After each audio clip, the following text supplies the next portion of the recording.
శ్రీ గురుదత్త సీతారాముల గుణగణాలు భారతీయుల హృదయాల్లో ఎంత ప్రగాఢంగా హత్తుకుపోయాయంటే ఆ మహనీయుల జీవిత చరిత్రలు వర్ణించే రామాయణాలను ఎందరో ఎన్నో రీతుల్లో రచించడం జరిగింది. వాళ్ళు తాదాత్మ్యం పొంది రామాయణాన్ని అనేక రీతుల్లో జనబాహుళ్యంలోనికి తీసుకొచ్చారు. అయితే సంస్కృతంలో వాల్మీకి రామాయణం, ఆధ్యాత్మిక రామాయణం, వశిష్ఠ రామాయణం, ఆనంద రామాయణం, భాస్కర రామాయణం మొదలైనవి ఉన్నాయి. తెలుగులోకి వచ్చేప్పటికి మొల్ల రామాయణం, భాస్కర రామాయణం, రంగనాథ రామాయణం మొదలైనవన్నీ కూడా మనకు కనిపిస్తాయి. అలాగే తమిళ, మలయాళ, హిందీ, బెంగాలీ భాషల్లో కూడా అనేక రామాయణాలు వెలువడ్డాయి. కానీ రామాయణ గ్రంథాలన్నిటికీ మూలం సర్వసాధారణంగా మనం అనుకునేది వాల్మీకి రామాయణమేనే అనుకుంటూ ఉంటాం. సంస్కృతంలోని వాల్మీకి రామాయణాన్ని ఆదికావ్యంగా కూడా మనం పరిగణిస్తున్నాం. కానీ ఈ వాల్మీకి రామాయణానికి ముందు మనకి పురాణాల్లో, బ్రహ్మాండాంతర్గత పురాణంలో వేదవ్యాస మహర్షి చేత చెప్పబడిందంటే శివుడు పార్వతికి చెప్పిన తర్వాత ఆ విషయాలను వేదవ్యాస మహర్షి ద్వారా జనబాహుళ్యంలోనికి వచ్చింది.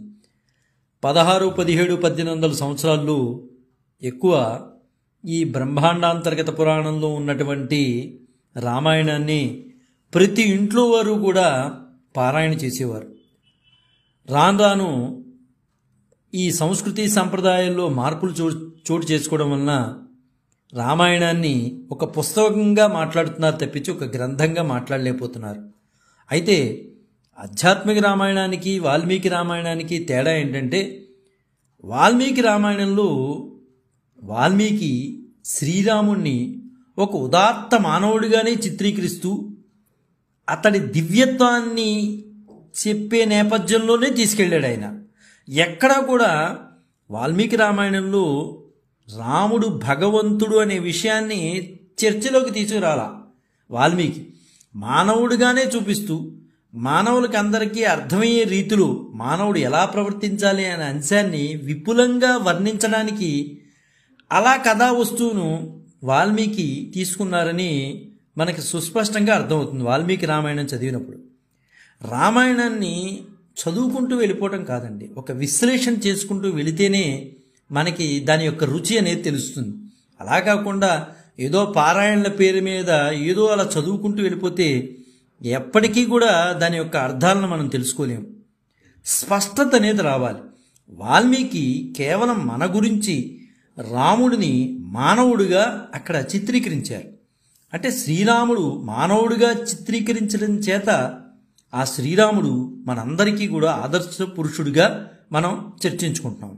కానీ ఆధ్యాత్మిక రామాయణంలో అంటే బ్రహ్మాండాంతర్గత పురాణంలో చర్చించబడినటువంటి రామాయణాన్ని మనం తీసుకున్నట్లయితే రాముడికి డ్యూయల్ పర్సనాలిటీని చూపించారు వేదవ్యాస మహర్షి. ఎందుకు చెప్పారు అంటే సాక్షాత్తు శ్రీమన్నారాయణ అవతారమే శ్రీరామచంద్రుడు. ఆ శ్రీరామచంద్రుడు ఈ భువికి వచ్చిన తర్వాత అంతో ఇంతో ఆ క్వాలిటీస్ అంటే శ్రీమన్నారాయణ అవతారంలో ఉన్నటువంటి గుణగణాలు ఎక్కడికి పోతాయి, ఉంటాయి కదా. అప్పుడప్పుడు శ్రీరామచంద్రుల వారిలో ఆ గుణగణాలు కనిపించేవి. అంటే ముందుగా జరిగేటటువంటి విషయాలను సుస్పష్టంగా కూడా ఆయన చెబుతూ ఉండేవారు. అది కొద్ది ఫ్రాక్షన్ ఆఫ్ సెకండ్స్ ఉండి మళ్ళీ పోయేది. ఇలాగా రాముడికి ఈ విధంగా ఉంటుంది అని మన వేదవ్యాస మహర్షి చాలా చక్కగా బ్రహ్మాండాంతర్గత పురాణంలో రాముడి యొక్క పర్సనాలిటీని చెప్పారు.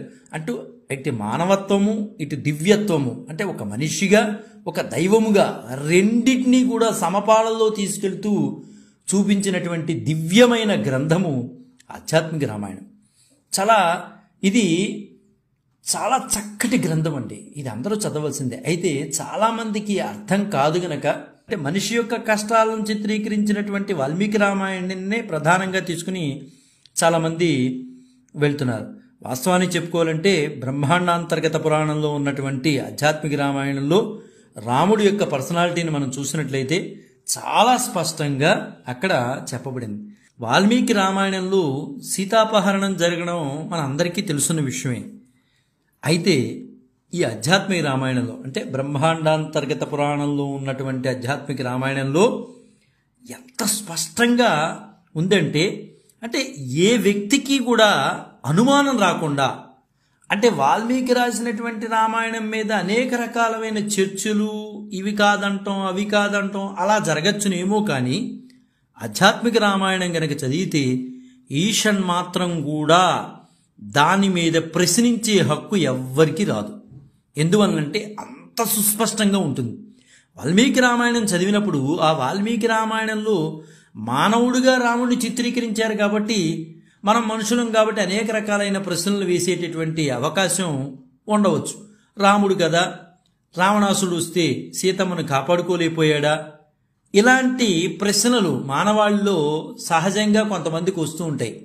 ఆ ప్రశ్నలకి సమాధానం చెప్పాలి అంటే అది వాల్మీకి రామాయణం చెప్పదు, ఆధ్యాత్మిక రామాయణం చెప్తుంది. ఎంత సుస్పష్టంగా చెప్తుందంటే, రాముడే మనం ఇందాక మాట్లాడుకున్నట్టు రామునికి డ్యూయల్ పర్సనాలిటీ చూపించారు వేదవ్యాస మహర్షి. అంటే అప్పటికప్పటికి ఫ్రాక్షన్ ఆఫ్ సెకండ్స్లో నారాయణత్వం వస్తుంది, తర్వాత మానవత్వం కూడా ఆయనలో మానవుడిగా కూడా మార్పు అనేది జరుగుతూ ఉంటుంది. ఆ క్రమంలో రావణుడు చేయబోయే కార్యాలను ముందే గ్రహించి శ్రీరాముడు ఒకనాడు సీతతో ఏకాంతంగా, జానకి నా మాట విను, రావణుడు తాపసి వేషంలో భిక్షకై రానున్నాడు, నీ నీడతో నీ ప్రతిబింబాన్ని నిర్మించుకుని నీ నిజరూపాన్ని అగ్నిలో దాచుకో, 1 సంవత్సరం నువ్వు అదృశ్యంగానే ఉండాలి, నీ ఛాయారూపాన్ని నిజమైన సీతగా నమ్మి రావణుడు లంకకు తీసుకుపోనున్నాడు. తదనంతర కాలంలో రావణ్ణి చంపి తర్వాత నువ్వు నన్ను చేరతావు.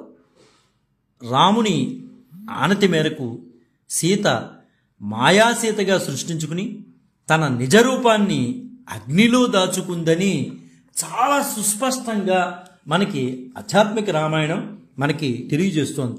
అధరామోపి తస్సర్వం జ్ఞాత్వా రావణ చేష్టితం ఉవాచ సీతామేకాంతే శృణు జానకి మే వచః రావణో భిక్షురూపేణ ఆగమిష్యతి తే ఆంతికం త్వం తు ఛాయాం త్వదాకారాం స్థాపయిత్వోటజేవిచః అగ్నావదృశ్యద్రూపేణ వర్షం తిష్ట మమాగ్నయ రావణస్య వధాంతే మాం పూర్వవత్ ప్రాప్యసే శుభే శ్రుత్వా రామోదితం వాక్యం సాపి తత్ర తథాకరోత్ అని చాలా స్పష్టంగా ఆధ్యాత్మిక రామాయణం మనకి చెప్తోంది.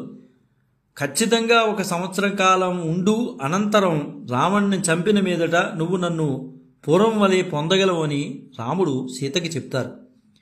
కనీసం ఈ విషయం లక్ష్మణుడికి కూడా తెలియదు. మాయా సీత ఎప్పుడైతే వచ్చిందో, అసలైన సీత అగ్ని ప్రవేశం చేసిన తర్వాత, అగ్నిలోకి వెళ్ళిన తర్వాత, మాయాసీత వచ్చిన తర్వాతే ఆ మాయాసీతే మాయామృగమును కోరుకుంటుంది. సాధారణమైన సీత, భోగభాగ్యాలను కోరుకోలేనటువంటి సీత ఒక బంగారు లేడిని చూసి ఎందుకు కోరుకుంటుందండి? సహజంగా మనం ఆలోచించవలసిన ప్రశ్నే కదా ఇది. మనం చాలామంది అంటుంటారు, సీత ఏంటి బంగారు లేడీ కోరుకోవటం ఏంటి అని వాల్మీకి రామాయణం చూసి అంటుంటారు. వాస్తవానికి ఆ ప్రశ్నకి సమాధానం ఇదే. అక్కడ కోరుకున్నది సీతామాత కాదు, సీతామాత యొక్క ఛాయారూపం మాత్రమే కోరుకుంది. అంటే అసలైన సీత అగ్ని ప్రవేశం చేయడం జరిగింది, అగ్నిలో ప్రవేశించింది ఆ కుటీరంలోనే. అక్కడ మాయాసీత వచ్చింది కాబట్టి ఆ మాయాసీతే మాయామృగమును కోరుకుంది. ఇది మనం తెలుసుకోలేకపోవడం వలన, గ్రంథాలు చదవలేకపోవడం వలన, ఏదో నోటుకొచ్చిన మాట్లాడటం వలన మన ఉద్గ్రంథాలను, మన సంప్రదాయ విశేషాలను మనమే అవమానించుకునే పరిస్థితిలోకి దిగజారిపోతున్నాం. వాస్తవానికి ఇక్కడ గ్రహించవలసిన విషయం ఇదే. ఏదో సినిమాల్లో చెప్తూ ఉంటాడు, అనేక రకాలైన మాటలు మాట్లాడుతూ ఉంటారు, అజ్ఞానంతో మాట్లాడే మాటలు. వాస్తవానికి చెప్పుకోవాలంటే ఆ రోజు సీత కోరుకున్నది అసలైన సీత కాదు, మాయా రూపంలో ఉన్నటువంటి మాయాసీత.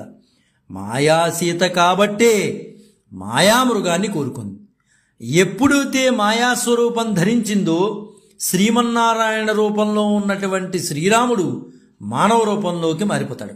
అంటే మనం చెప్పుకున్నాం డ్యూయల్ పర్సనాలిటీ అనేది శ్రీరామచంద్రుడికి ఉంది. ఫ్రాక్షన్ ఆఫ్ సెకండ్స్లో అది అంతా కూడా మారిపోతూ ఉంటుంది. అందుకనే ఆధ్యాత్మిక రామాయణంలో లక్ష్మణుడికి శ్రీరాముడు ఎన్నో రకాలైన విషయాల్ని తెలియజేస్తూ ఉంటారు.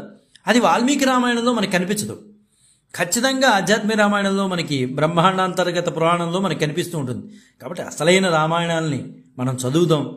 స్పష్టత అంటే ఇది చాలామందికి అర్థం కాకపోవడం వలన వాల్మీకి రామాయణాన్ని మహాపురుషుడు వాల్మీకి రాసింది దాన్ని ఫాలో అవుతూ ఉంటారు, తప్పులేదు. కానీ ఒరిజినల్ టెక్స్ట్ మనకి కావాలి అంటే మన పురాణాల్లో చెప్పబడినటువంటి ఆధ్యాత్మిక రామాయణంలో సుస్పష్టంగా పరమేశ్వరుడు పార్వతికి చెప్పినటువంటి రామాయణమే మనం ఆధ్యాత్మిక రామాయణంగా మనం తీసుకుంటాం. వ్యాసవ్యాస మహర్షులు వారు ఈ లోకానికి అందించారు. కాబట్టి అటువంటి రామాయణాన్ని మనం జనబాహుళ్యంలోనికి తీసుకురావడానికి మనవంతు మనం ప్రయత్నం చేద్దాం. జై గురుదత్త, శ్రీ గురుదత్త, శ్రీపాద శ్రీవల్లభ చరణదాసుడు, మానికొండ రాజశేఖర శర్మ, రాజమహేంద్రవరం. స్వస్తి.